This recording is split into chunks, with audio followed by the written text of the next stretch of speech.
Hello, welcome student. तो स्वागत करते हैं हम आज के इस वीडियो में आप सभी लोगों का आपके अपने इस यूट्यूब चैनल राइजन क्लासेस में। सो दोस्तों, आज का ये भौतिक विज्ञान का क्लास लिया जा रहा है, फिजिक्स का लिया जा रहा है, क्योंकि अभी 2 दिन से क्लास हम अपलोड नहीं कर रहे थे। तो उसके लिए क्षमा चाहेंगे दोस्तों, क्योंकि थोड़ी सी तबीयत खराब होने की वजह से आपका क्लास रेगुलर नहीं कर पाए हम। लेकिन आज से ये क्लास आपका रेगुलर होने वाला है। तो चलिए, आज के इस वीडियो में हम आपको डिस्कस करने वाले हैं जो कि 7 अप्रैल को एग्जाम आपका फिजिक्स का है। तो 7 अप्रैल का फिजिक्स का अगर पेपर है तो फिजिक्स में आपको लाना कितना है दोस्तों? कभी देखिए, अपने टारगेट को कभी मत भूलिएगा। टारगेट आपका क्या है? 95 का। इसको नहीं भूलिएगा कभी। इसको लाने के लिए हम किसी हद तक जा सकते हैं, ठीक है। भले हमें 10 वीडियो 20 वीडियो कितना भी पढ़ना पड़े, लेकिन हमें करना है तो करना है। तो चलिए दोस्तों, अगर ये आपके अंदर जिद है तो ये हमारे अंदर भी एक जिद है कि आपको दिलाना है, लेकिन कैसे दिलाना है। तो चलिए, हम कुछ क्वेश्चंस डिस्कस करने वाले हैं। ये क्वेश्चन काफी अलग है। अलग का मतलब कह सकते हैं जो लास्ट चैप्टर फिजिक्स का परमाणु नाभिक जो चैप्टर है, वहां से हम क्वेश्चन को सिलेक्ट करके लाए हैं। चलिए इस क्वेश्चन को समझ लेते हैं। तो ध्यान दीजिए, क्वेश्चन में बोला जा रहा है क्या? सिद्ध कीजिए कि नाभिकीय द्रव्य का घनत्व सभी नाभिकों के लिए समान होता है। क्वेश्चन बहुत ही लाजवाब है दोस्तों, ध्यान दीजिएगा। पहले इसको नोट कर लीजिए।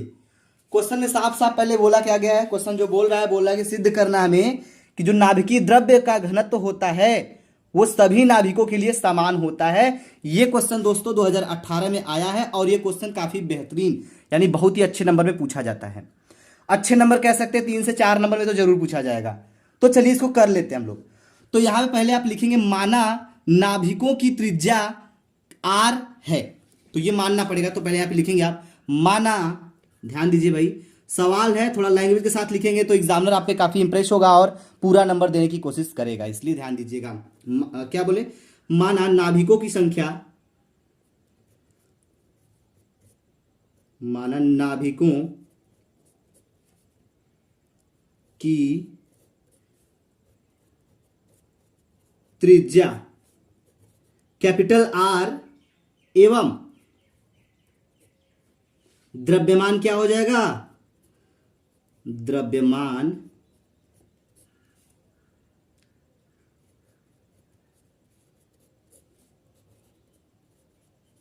ठीक, इतना लिखेंगे। माना नाभिकों की त्रिज्या क्या है?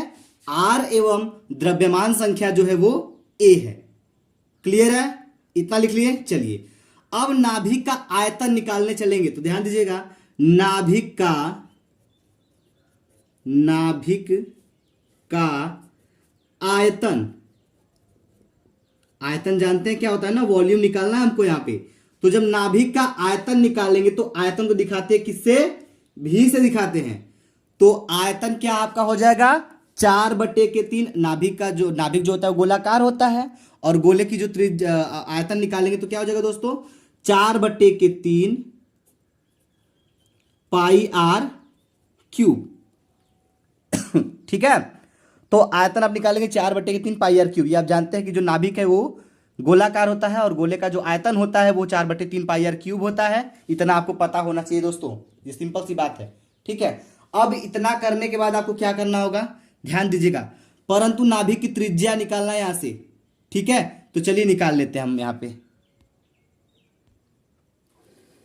चलिए, तो ध्यान दीजिएगा, परंतु नाभिक की त्रिज्या जो होती है r, ये होता क्या है? r बराबर होता है r0, ठीक है, r0 a इंटू 1/3, a की पावर n/3।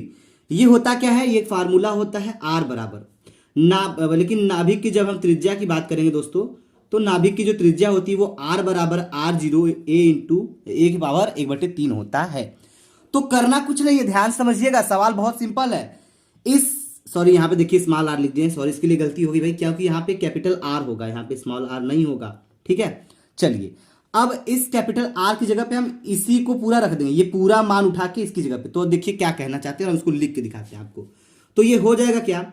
ये हो जाएगा आपका टोटल। यहाँ पे देखिए ये R है, तो इसका मान हम वहां पे रख सकते हैं, नहीं रख सकते? यहाँ पे 4/3, तो ये हो जाएगा 4/3 पाई r क्यूब। इतना हुआ। ये तो ये वाला वैल्यू था। लेकिन दोस्तों r की जगह पे हमें क्या रखना है? इस r की जगह पे हमको जो रखना है वो ये रखना है। समझ में आ रही बात? तो चलिए रखते हैं। ये हम आपको यहां पे दिखा रहे थे, लेकिन अब हम रखेंगे। तो 4/3, ठीक है। पाई को पाई ही रखिएगा। अब आर की जगह पे क्या रखेंगे, वो पूरा मान रख दीजिए फटाफट। तो क्या हो जाएगा, ये हो जाएगा R0, ब्रैकेट करिए R0, ठीक है। ए के पावर 1/3, कुल के पावर 3। समझ में आया हमने क्या बोला? हमने एकदम सिंपल सी बात बोली दोस्तों। इस परंतु नाभिक की त्रिज्या जो होती है, ये फार्मूला होता है। इस पूरे आर का मान हम इस आर की जगह पे यहां पे रख के दिखा दिए हैं। अब आपको ये मिला, समझ में आया होगा। चलो भाई, नहीं समझ में आया तो एक बार फिर से आप देख सकते हैं इसको बैक करके, कोई दिक्कत नहीं है।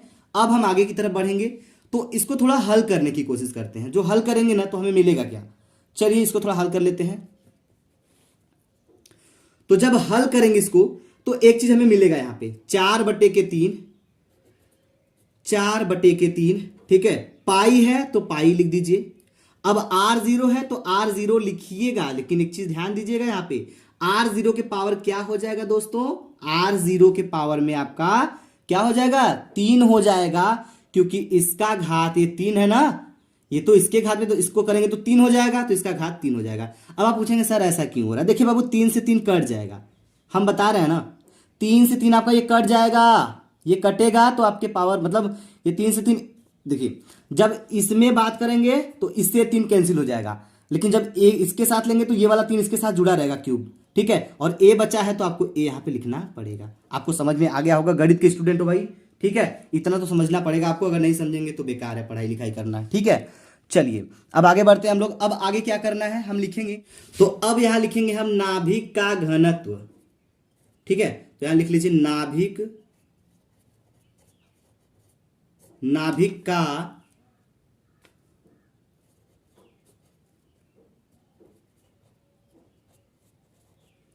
नाभिक का घनत्व बराबर हो जाएगा दोस्तों क्या, नाभिक का घनत्व बराबर नाभिक का द्रव्यमान, नाभिक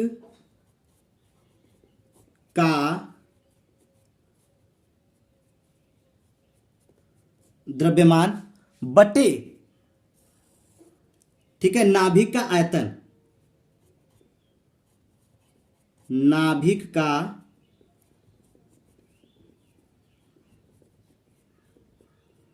आयतन। तो दोस्तों हुआ क्या, नाभिक का घनत्व बराबर नाभिक का द्रव्यमान बटे नाभिक का आयतन। घनत्व को दिखाते हैं डी से, डेंसिटी दोस्तों, तो लेकिन हम यहां पे रो दिखा देंगे, डेंसिटी नहीं दिखा सकते हैं, ठीक है। तो रो बराबर हो जाएगा नाभिक का द्रव्यमान ए लिखेंगे, नाभिक का आयतन भी लिखेंगे। अब डेंसिटी बराबर हो गया A/V। अब A/V का वैल्यू रख देते हैं हम लोग, चलो भाई रखते हैं। होगा क्या, देखिए A का वैल्यू तो हमको A ही रखना पड़ेगा, तो A को टच नहीं करना, A को A आप लिख दीजिए, सिंपल सी बात है। अब भी हमने निकाला है भाई अच्छे से, भी मतलब आयतन हमने निकाला है। किसका आयतन, अभी हमने नाभिक का आयतन एकदम अच्छे से निकाल के दिखाया था, जो कि आपको पीछे करेंगे वीडियो तो मिल जाएगा। तो मान क्या आया था उसका मान आया था 4/3, 4/3 पाई कैपिटल R0 के पावर 3 इंटू ए, ये आया था भी का वैल्यू दोस्तों, आया था ना। चलिए अब ये आपको मिला, नाभिक का घनत्व बराबर इतना, कुछ कठिन नहीं है दोस्तों, सब आसान है। घनत्व को हम दिखाते हैं डी से, लेकिन यहाँ डेंसिटी के लिए हम रो दिखा दिए हैं। नाभिक का द्रव्यमान ए हो गया, नाभिक का आयतन भी हो गया, रो बराबर A/ये हो गया, इसका वैल्यू हमने रख दिया, ए का वैल्यू नहीं रखा है हमने। तो जब यहाँ पे चलेंगे तो हम एक चीज देखेंगे, इसको हल करेंगे तो ए से ए कटेगा दोस्तों, कटेगा, बहुत सही, ये ए से ए रगड़ दिया जाएगा, कट गया। तो ये 3 जो नीचे है ये ऊपर जाएगा, तो ये हो जाएगा रो इज इक्वल टू 3 ऊपर गया, 3/4, 4 नीचे ही है आपका, 4 pi capital R0 into Q हुआ दोस्तों। अब देखिए हमारा रो का मान इतना आ गया। तो एक चीज यहां पे ध्यान दीजिएगा, अतः नाभिक का घनत्व द्रव्यमान संख्या पर निर्भर नहीं करता, यह सभी नाभिकों के लिए समान होता है। इतना आप लिखिएगा दोस्तों, अगर लिखेंगे तभी सही रहेगा। क्या लिखेंगे हम आपको बता दिए, आप लिख सकते हैं, लिखेंगे यहां पे हमें सिद्ध क्या करना था, सिद्ध कीजिए कि नाभिकीय द्रव्य का घनत्व सभी नाभिकों के लिए समान होता है। तो यहां पे आप एक चीज जरूर लिखिएगा, लास्ट में यहां पे लिखेंगे अतः, ये जो आ गया इसके बाद लिखेंगे अतः नाभिक का घनत्व, नाभिक का घनत्व क्या होता है, द्रव्यमान पर निर्भर नहीं करता है, सॉरी द्रव्यमान संख्या पर, ठीक है, द्रव्यमान संख्या पर निर्भर नहीं करता है, निर्भर नहीं करता, ठीक है, निर्भर नहीं करता, यही सब नहीं करता है, आप लिख दीजिएगा, यही सभी ये सभी नाभिकों के लिए समान होता है, नाभिकों के लिए समान होता है। ठीक है दोस्तों, चलिए उम्मीद करेंगे आपको ये क्वेश्चन समझ में आया होगा। तो आइए एक क्वेश्चन और आपके साथ होता है हमारा, एक जबरदस्त क्वेश्चन, आइए उसको समझ लेते हैं। तो देखिए ये क्वेश्चन कुछ इस प्रकार है कि आपको क्या करना है, इसमें दिया गया है स्वर्ण के समस्थानिक 197.78 एयू को बोलते हैं हम क्या, स्वर्ण बोलते हैं, यानी सोना बोलते हैं। स्वर्ण यहां पे बोला गया है, एयू को भी सोना बोलते हैं, केमिस्ट्री में एयू बोलते हैं और इसमें स्वर्ण बोलते हैं, सोना बोलते हैं, ठीक है। एवं रजत किसको बोलते हैं दोस्तों, सिल्वर को रजत बोलते हैं। यहां पे एजी लिखा गया है, एजी ओजी सुनो जी, लेकिन यहां पे रजत जी, ठीक है, एजी ओजी सुनो जी, यहां पे रजत जी, यानी कि रजत को हम क्या बोलते हैं, एजी बोलते हैं। तो यहां पे रजत के समस्थानिक 107 और यहाँ पे 97 दिया गया है, ये कुछ भी नहीं है, थोड़ा सा हो गया है, ठीक है, जैसे ये वैसे ये भी है। तो 197 और 47 एजी की नाभिकीय त्रिज्या के अनुपात का सन्निकट मान ज्ञात कीजिए। देख क्वेश्चन बाबू बहुत ही लाजवाब है, 4 मार्क्स का है, देखने में छोटा लगे घाव करे गंभीर, ठीक है, देखने में तो बहुत छोटा लग रहा है लेकिन है बड़ा क्रिटिकल क्वेश्चन दोस्तों।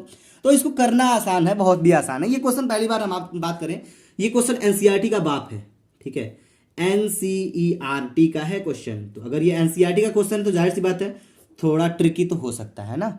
चलो तो इसको भी हल करते हैं हम लोग। तो सबसे पहले आप लिखेंगे नाभिक की त्रिज्या, नाभिक की त्रिज्या, आंख बंद करके आप इतना जानिए कि नाभिक की त्रिज्या क्या होती है, नाभिक की त्रिज्या। अब नाभिक की त्रिज्या, इसके पहले वाले क्वेश्चन में हमने आपको बताया था, नाभिक की त्रिज्या r बराबर होता है, क्या होता है, r बराबर r0 a के पावर 1/3 ये होता है। अभी हमने जस्ट आपको इसके पहले वाले क्वेश्चन में ही डिस्कस किया था, ठीक है।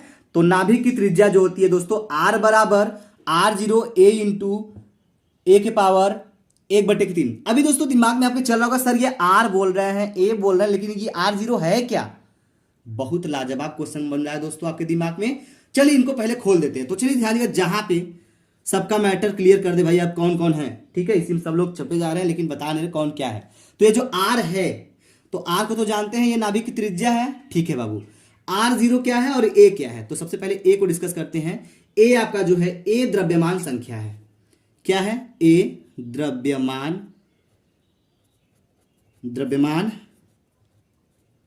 संख्या, ठीक है, a आपका द्रव्यमान संख्या हो गया। अब बात करते हैं r0। r0 क्या है दोस्तों, r0 यहां पे मूलानुपाती नियतांक है, क्या है, मूलानुपाती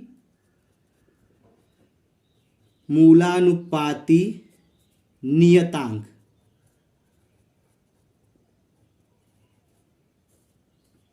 हो गया। r क्या का मूलानुपाती नियतांक है।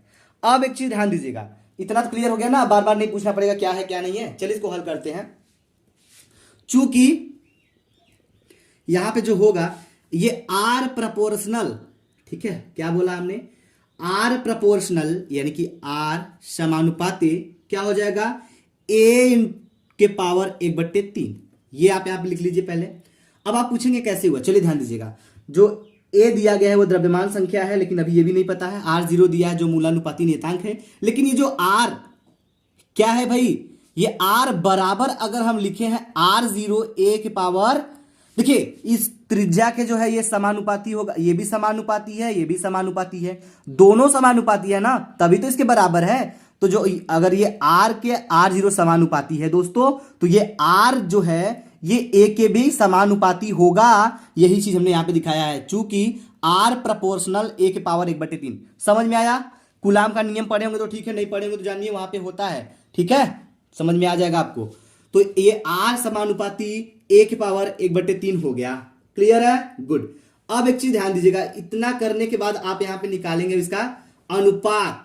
चलिए दोस्तों, अनुपात निकालते हैं। तो यहां पे एक बार लिखिए आप, क्या है? नाभिक की त्रिज्या आर, क्या है? नाभिक की त्रिज्या है किसका निकाले पहले हम? गोल्ड का। तो यहां पे लिखिएगा गोल्ड,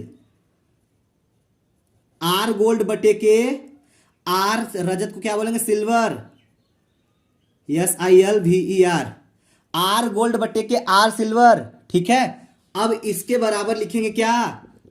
ये तो हो गया त्रिज्या किसकी? नाभिक की त्रिज्या का अनुपात। लेकिन इधर पे हम क्या लिखेंगे? इधर लिखेंगे द्रव्यमान संख्या का अनुपात। दोनों को द्रव्यमान जो दोनों है उसके द्रव्यमान संख्या जो है उसका अनुपात क्या होगा? तो यहां पे आप लिखेंगे, देखिए हम लिख दे रहे हैं ए जानते हैं क्या है? वेरी गुड दोस्तों, ए आपका द्रव्यमान संख्या है। ठीक है, किसका बाबू? गोल्ड का। गोल्ड लिखेंगे पहले, फिर इसका अनुपात क्या हो जाएगा? ए किसका बाबू? सिल्वर का। ठीक है, समझ में आया आपको जितना हमने किया? अगर कहीं कोई डाउट है तो पूछ सकते हैं दोस्तों। आर गोल्ड बट्टे आर सिल्वर, ए गोल्ड बट्टे ए सिल्वर, इन दोनों अनुपात को हमने बराबर कर दिया। क्योंकि अब हमें करना क्या है, इनके साथ थोड़ा सा हम यहां पे देखिएगा इसी के अकॉर्डिंग किए हैं दोस्तों। ठीक है, इसी के अकॉर्डिंग किए। आर तो इधर आर वाला, इधर ए है तो इधर ए वाला। अब आपके दिमाग में एक चीज सवाल बनाएंगे हम, इसके पावर क्या हो जाएगा दोस्तों? 1/3 है तो इसके घाते 1/3 लिखना नहीं भूलिएगा आप लोग। सवाल बहुत सिंपल है, बस 1 मिनट ध्यान दीजिए, आपका सवाल आपके हाथों में होगा। ठीक है, चलिए अब इसको थोड़ा हल करते हैं ना। जब हल करेंगे ना तो आपको मिलेगा क्या? बराबर में ए गोल्ड, ए जो ये ए दिया गया है ये क्या है? द्रव्यमान संख्या है किसका? गोल्ड का। तो गोल्ड का द्रव्यमान संख्या हमें बहुत ही अच्छे शब्दों में दिया गया, आपको दिखा देते हैं। ये देखिए ऊपर दिया है 197 दिया है गोल्ड का क्या? द्रव्यमान संख्या। तो 197 आप लिखेंगे यहां पे, तो यहां पे लिखेंगे 197। ठीक है, बट्टे ए सिल्वर। अब सिल्वर का क्या दिया है दोस्तों? सिल्वर का भी ऐसे ही दिया है, आप लिख सकते हैं, हम आपको बताते हैं 107 दिया है क्वेश्चन में। ठीक है, इसके पावर क्या हो जाएगा? 1/3। अब इसको आप हल करेंगे दोस्तों। हल करने आता है कि नहीं आता है? आता होगा भाई, कहा नहीं आता होगा। इनको आप हल करेंगे ना तो आपको मिलेगा क्या? आपको फाइनली जो मिलेगा, एक चीज ध्यान दीजिएगा, यहां पे जो मिलेगा फाइनली आपको वो आएगा क्या? 1.23। आप इसको हल कर सकते हैं, कैलकुलेटर वगैरह से हल करके चेक कर लीजिए। ठीक है, लेकिन वहां पे कैलकुलेटर नहीं होगा। लेकिन ऐसा क्वेश्चन आ जाएगा तो आप सिंपल सा पहले इसको काटिएगा, उसके बाद इसको हल कर लीजिएगा। ठीक है, चलिए, तो उम्मीद करेंगे दोस्तों कि आपको समझ में तो आ गया होगा सवाल। अगर कोई डाउट है तो आप हमसे कमेंट सकते हैं, कमेंट करके पूछ सकते हैं। ये 2 क्वेश्चन हमने आपको बता दिया, तो उम्मीद है कि आपको समझ में तो आ गया होगा। बाकी की जो क्वेश्चन है प्रकाश वगैरह से, बाकी चुंबकी वगैरह से जो भी है, सबका गर्दा उड़ाने वाले हैं। बस आप लोग तैयार रहिएगा, क्योंकि अब हम एकदम बड़े रफ्तार से निकलने वाले हैं आपकी तैयारी को लेकर। और एक चीज आपको बता दें दोस्तों कि जो जो आपके बैच के होंगे या जो नहीं होंगे, जो नए बैच को शुरू करने वाले होंगे, वो हमें कमेंट बॉक्स में कमेंट करके बताएंगे। क्योंकि जो नया बैच है 2023 का, वो जल्द ही हम शुरू करेंगे बोर्ड परीक्षा के बाद, यानी 15 तारीख के बाद आपका नया बैच शुरू हो जाएगा। ठीक है, थैंक यू, जय हिंद, जय भारत।